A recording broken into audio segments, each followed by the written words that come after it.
Singing in Chicago? Oh yeah, I at was. these clubs, or did you have a band? Did you do I had a open couple mics? bands. Uh-huh. I had a couple bands. We worked pretty steadily, and actually, I was with the first band I was with was a band called Mike Mateo and Star, and I was a backup singer. Yeah. And it was kind of like Tony Orlando and Don on the smaller scale. That's funny. We used to do gigs where you would go in to a club, and for a month they would book you, and you would play Tuesday through Saturday. Wow. 7 sets. Yeah. And you'd make a whopping $125 a week. And then I had my own band, and we played, the kind of club circuit, and it was the same thing. You would get booked back in the 70s for a month, and you would play. There was this one club, it was great. We'd play 8:30 to 12, a half hour on and a half hour off, and then from 12 to 4, because it's unincorporated Cook County. Right. From 12 to 4, we play 40 minutes on and 20 minutes off. Yeah. So we ended up playing on the weekends 8 sets. Oh my gosh! Wow. And that was for a month, and that was that's your schooling. Yeah, 7 sets. Yeah, that's your night school. You your voice becomes pretty much in a constant state of being warmed up. Yeah. All the time. Yeah. Now, did you have time? What's the word here? Did you have quality time with the Coco Taylors, with the Magic Slims, with some of the other people out there? Was it a one-on-one relationship, or was it maybe you watching and it was learning me watching and learning? It was me watching. It was me just soaking stuff up. Yeah, I mean, I always say to guitar players that's easy, because Rick Holmstrom from Rod Piazza would say to me, I'd go watch Rod and I'd go watch Junior Watts, and then I'd go out in the car and I'd practice what I saw him doing. What is a vocalist? What do you see when you see a Coco Taylor performing in those 12 years, however many times? The growl. You're just like, oh, the growl. Yeah. That feels to me like, you better listen to me. It was just like, she was like, don't mess around with me. Yeah. And when we're playing music, I just kind of feel like that. Yeah. And I remember her saying, "You can take my husband," that kind of stuff. Yeah. And it's totally unintentional when you start to sound like people. Right. At the time, I probably couldn't. It takes a while, I think, for that kind of stuff to go through. Yeah. Anybody's style. I think when you're in your 20s, if you can find your singing style and you're in your 20s, more power to you. Yeah. I was, but I was also doing like weddings. Yeah. And things like that. So we were doing, celebrate good times, come out, stuff like that. And that was the bread and butter. Yeah. So, we weren't making money playing blues. Sure, but all that watching, it seeps in. And, it does. And maybe it comes out the next night, maybe it comes out a year later. Yes. When you've seen Coco do something, the way she commits to a lyric, the way she commands the stage. Yeah. So when you came back here after those 12 years, what was your musical life like? So I came back and I was in Connecticut, because that's where my family was based. I moved to Connecticut, and I picked up doing a wedding gig with a group called the James Daniel Orchestra, which is pretty well known down there. And we played weddings. At the time I had been tending bar. I didn't want to tend bar anymore. Yeah. I didn't want to tend bar anymore. So I decided at the time that I would, I was just about the time I was having my kids, which was about 23 years ago, and I said, I think I'd like to start teaching voice. And they had a school at Jamestown, and they said, great, what other instrument can you play? Yeah. And I went, I know a little bit about piano. Maybe I could go back to doing that. Oh my gosh. So I got with my keyboard player. I got with him, and he taught me how to read a chord chart. Here's the formula for reading a chord chart. Here's the formula for teaching beginning piano. And I just went and I worked it. And I got real books, those really thick real books, and I went through them. And I learned everything in E flat. Yeah. I don't know why I'm laughing, because I don't know what that means. Well, for a guitar player, it's like the most horrible horrible key because they either have to tune down to E flat like Jimi Hendrix, or they have to play way up here. That's right. So I met Ray after. But I learned by reading the real books. Yeah. So I learned like Over the Rainbow in E flat, and somebody would want to do it in C, and I'd have to like transpose it down. You're transposing it down to C from E flat doesn't make any sense. Right. But I started playing with Ray, and I'm playing these chords, and I'm playing, with a keyboard, you can play cool left hand, something else in the bass besides what you're playing in the root. And we're doing a gig. Ray looks at me and he goes, "What's with all the Holiday Inn chords?" Because I'm doing my jazz things, and he's like, he wants like a simple, like, 1 and 5, and just like do 5 and 7 and just go pull up on top. And so that kind of came later. Right. And then somebody told me, because I like to scat, it's a blues skills pretty just kind of lives in you, and when I started working with Joe Elliott, he said, if you want to learn how to solo, just sing a blues scale and then play what you sing. Yeah. And I went, oh yeah. And that was the birth of discovery of the pentatonic scale. Yeah. And everything opened up. Wow. So it's like I moved to Connecticut, and I was just really into singing with the doing the wedding thing and learning all the pop songs. Right. But the thing is the more songs you learn, the more of it just adds to your head. Yeah. It just adds to what you can borrow from. Right. And then I really started playing more. And originally I just wanted to play so that I could accompany my students. Yeah. And then it kind of was like it was like a black hole. I kind of got sucked in. I want to play more. Yeah. So. And as a regional artist in the Northeast, is that safe to say that you've been a regional, well-known regional name in the Northeast? I think we have Western some New regions England? in the Northeast yet to conquer. Let's put it that way. Yeah. I think that we're looking forward to doing some touring. Everybody really wants to play. Yeah. So we're looking forward to that. We are all at the stage where we kind of, some of us have jobs. Yeah. And I like teaching. Yeah. There's retirement. Retirement's good. Yeah. And the good thing about, the best thing about teaching is summer vacation. Absolutely. which according to Jimmy is the best thing about touring. Exactly. And you have weeks off throughout the year. We have weeks off throughout the year. I plan to hopefully take a leave, and maybe we can, do something. Yeah. We're trying to kind of put the tour together now. Yeah, but. Right. Will there be more opportunities for Janet to tour in the Louisiana, Texas area where you have contacts and familiarity? Certainly, in fact, I brought Janet down to the Dallas area twice already. Yeah. And to a packed place both times. It was really fun. Yeah, I'll bet. Well, that must be really fun to play outside of an area and just go out there with that thing inside of you that says, I'm going to knock them dead tonight. It's really cool. Yeah. It's really cool. And we went down to record with at Audio Dallas, and he's like, so that's how you do it in Massachusetts. It was fun. And New Orleans. I'm supposed to say that. I have to say we're going to get her down to New Orleans. That's the place. That's where I want to go. Yes, absolutely. I do. I want to go there, and I want to go out west. Yep. And maybe Memphis. Get up there to the Blues Foundation and see what's going on there.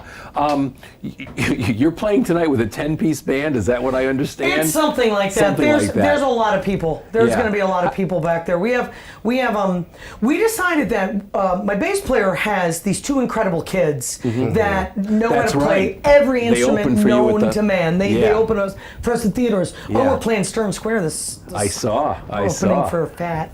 That's so good. That's really Excellent. Exciting. Yeah. But anyway, so I decided that like we went to see the Rolling Stones last night. They have the backup singers. They have the female backup singers. They're dancing. I said I'm going to do something entirely different. I'm going to have young white guys as backup singers. Cool. Exactly. Yeah. So they're doing a little bit of that tonight, and we're.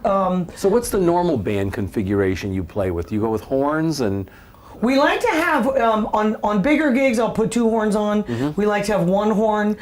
We go out anywhere from 4 pieces to 8, kind of. Is there a configuration you like best that fits you and your... My favorite, it is. Me, Joe Elliott, myself, I should say. Joe Elliott and Ray Chappitt, my guitar player. Joe's my Hammond player.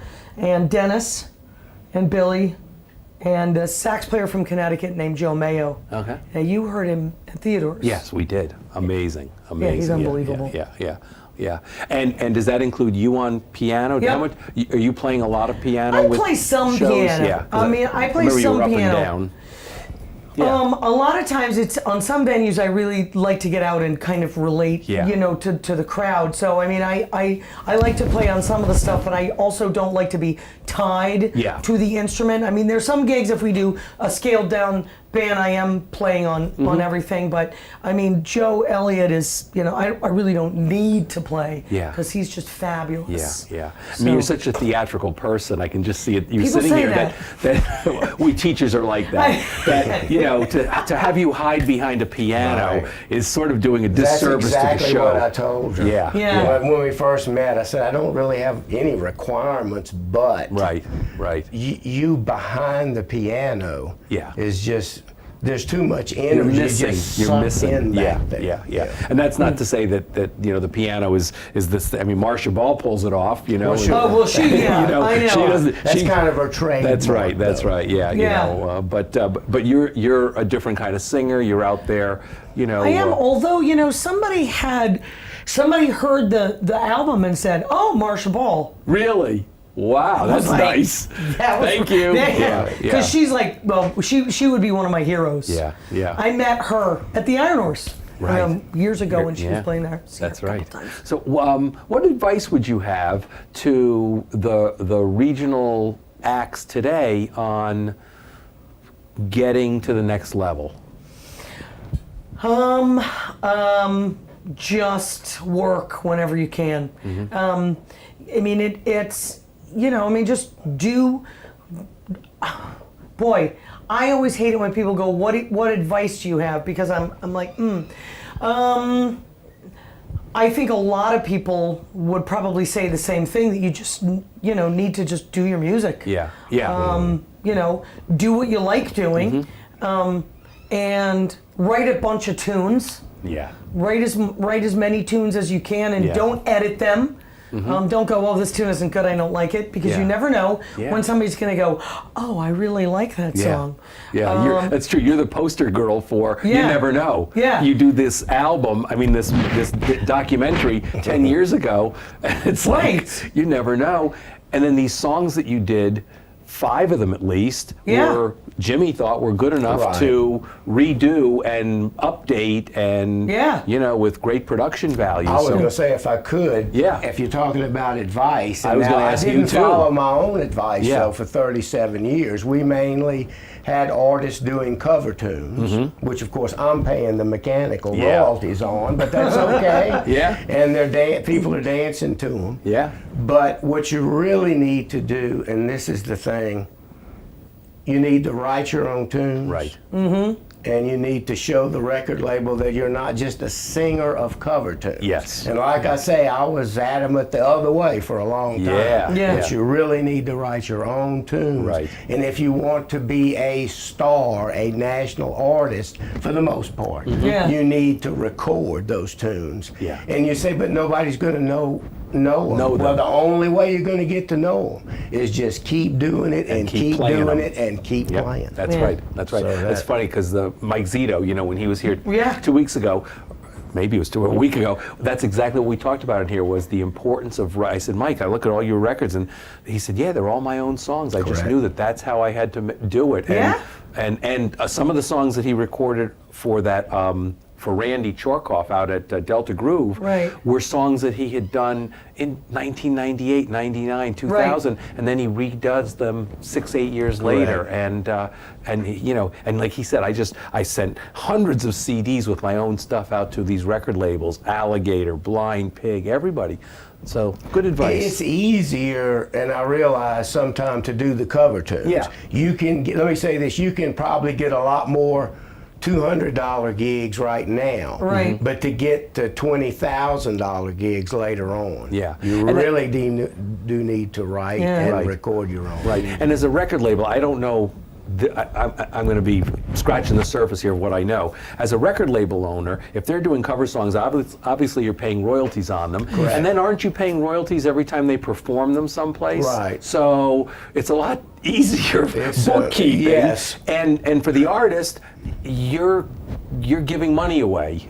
Well, yeah. In a Well, sense. sure. Yeah. In a Yeah, sense. 'cause And the thing is, it's really, I mean, I don't want to, and it was great because when Mike Zito, it was cool because his songs really blurred the edge of a lot of different, you know, it wasn't always just straight ahead, Right. you know, blues Yeah, stuff. yeah, It was really interesting, and all his songs were telling stories That's about right. something. And he wasn't reinventing the wheel. You don't need to reinvent the wheel to write a song. That's right. It's like, get a good idea, Yeah. repeat it, Yeah.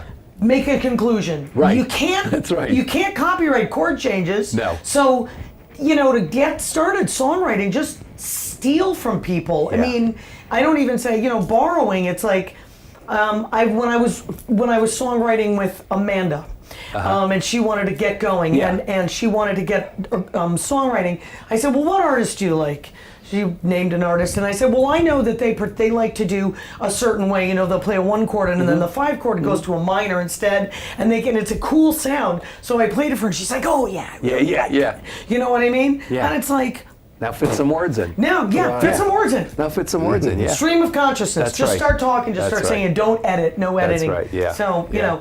That being said, I mean, I'm getting ready this summer to write a ton more. That's what That's I right. really want to do. Is I Yeah. want to get Yeah. some more writing because we're going to be ready to work on the next CD. That's right. Very soon. Yeah, Right. you know, That's my like, next thing. It's like they always say, this first CD and the songs you have on it have really been a lifetime of songs to get to this Right. point. But now you have 6 months, 8 months of experiences for the next record. Yeah, And- exactly. and so yeah, you've got to make that time to do it. Yeah. And summertime is a good time to write because my head is Yeah. not in Not you in know, the classroom. Not in the classroom. I know. What can I do for you? What can I do for you? You know, it's a little different.